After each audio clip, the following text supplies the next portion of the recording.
Bonjour à toutes et à tous et bienvenue pour un nouveau numéro de Metal Missile et Plastic Gun. Aujourd'hui, le volet final de la saga Exosquad avec, à mon sens, deux véhicules qui justement termineront cette saga avec panache. Donc d'un côté, j'ai nommé notre ami Maggie Weston aux commandes du Field Repair iframe que nous allons détailler.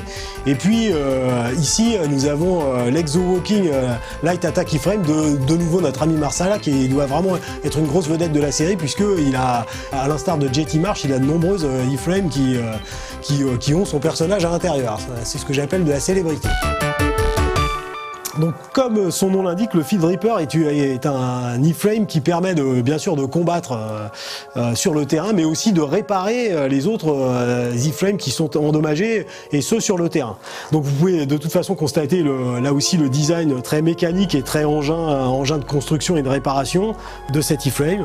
Comme vous pouvez le constater, il est monté sur roulette. Malgré ça, les Playmates a quand même pris soin de donner un minimum d'articulation aux membres. Là, comme vous pouvez le constater, il y a écrit Fuel et vous avez un petit nozzle qui permet de mettre du carburant aux autres iframes. Ici, nous disposons d'une griffe de remorquage qui se déplie et donc vous pouvez justement remorquer les iframes qui sont à capacité au cours du combat pour les emmener à un endroit un peu plus sécurisé. Donc des phares. Autre caractéristique assez intéressante et particulière à cet iframe, c'est que vous avez ici le Diagnostic Station, c'est-à-dire que vous ouvrez ceci et vous avez un petit poste justement pour examiner les iframes endommagés, localiser la panne et la juguler de manière à repartir au combat le plus rapidement possible. Donc vous avez ici un petit bras de soudure laser, un siège qui se déploie, donc si vous avez des figurines supplémentaires, vous pouvez parfaitement les mettre aux commandes de ce Diagnostic Bay. Et puis, vous voyez, forces autocollants pour indiquer qu'il y a de l'appareillage à l'intérieur qui vous permet de procéder à des réparations sérieuses. Donc ça, c'est très sympa, vous pouvez mettre un personnage supplémentaire à l'intérieur, et hop, ça se replie comme ça c'est ouvert, donc c'est très bien. Bien sûr, il faut quand même pouvoir répondre aux agressions des combattants adverses.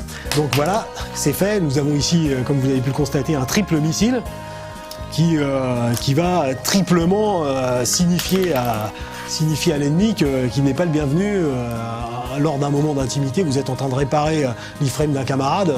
Est-ce qu'on peut être tranquille 5 minutes, s'il vous plaît? Vous avez ici une pince qui aussi bien peut vous permettre donc de récupérer des pièces ou là aussi du cliquet. Je ne résiste pas à vous le faire entendre. Voilà, donc la pince qui vous permet d'incapaciter des ennemis ou alors de saisir du matériel. De l'autre côté, je pense que ici nous avons un arc de soudure géant, donc qui va permettre justement aussi de procéder à des réparations comme refixer des plaques de blindage par exemple, enfin toutes les réjouissances du combat blindé évidemment. Caractéristique intéressante de cet iframe, c'est ceci, vous avez ici une espèce de petite détente. Vous coincez le bras avec le doigt, voilà, ça lance un missile dans la tronche de l'adversaire et en plus vous avez l'effet sonore qui va avec, un effet sonore qui est durable et soutenu. On a aussi une articulation à la taille, ce qui ne gâche rien. Et donc les boutons qui commandent directement les sons. Donc le premier son que vous avez entendu tout à l'heure en actionnant le missile du bras. Et puis un autre son, voilà, qui peut, je pense, figurer le lancement des triples missiles dans le faciès de l'infortuné adversaire. Et puis, dernière chose pour le Field Repair iframe, c'est qu'il possède aussi cette caractéristique des heavy iframes, c'est-à-dire d'avoir une simulation de battle damage. En l'occurrence ici, cette partie frontale, si vous avez donc comme d'habitude un autre véhicule Exosquad, vous tirez dessus avec un missile et ça fait sauter le cockpit.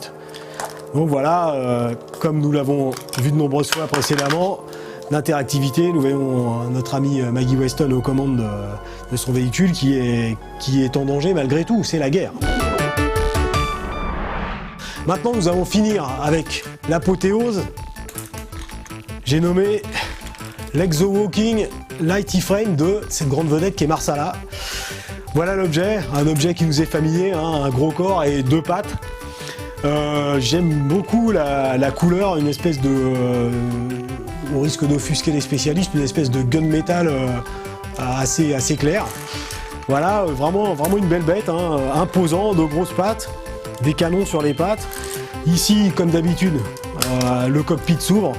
Donc nous voyons ici qu'il y a un siège qui permet d'accommoder un personnage supplémentaire. Et maintenant nous allons en venir aux caractéristiques principales de l'Exo-Walking E-Frame. D'abord son lancement de missile, alors qui là aussi est intéressant. Nous allons prendre le Field Reaper comme cobaye. Alors ce qui est intéressant là-dessus, c'est que vous n'avez pas un bouton individuel par missile, c'est un bouton que vous faites voyager de gauche à droite et qui déclenche une sorte de séquence de lancement des missiles. Je le fais, bam. Excusez-moi. C'est vraiment, j'adore, je trouve ça génial. À ma connaissance, certains jouets G.I. Joe présentent cette caractéristique. Mais à ma connaissance, c'est propre d'une manière générale aux jouets américains, mais vous l'avez vu, ça offre une séquence dans le lancement et c'est vraiment un très très bon effet. Donc ça c'est vraiment super sympa. Et puis alors maintenant, exultation suprême, joie extatique, enfin vraiment le summum, le pinacle du plaisir, j'ai nommé ceci. Ah, voilà. Pourquoi cet E-Frame s'appelle Exo-Walking?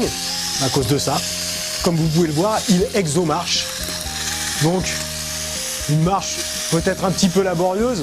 Après, ça dépend peut-être et sûrement de la surface sur laquelle vous le mettez en action.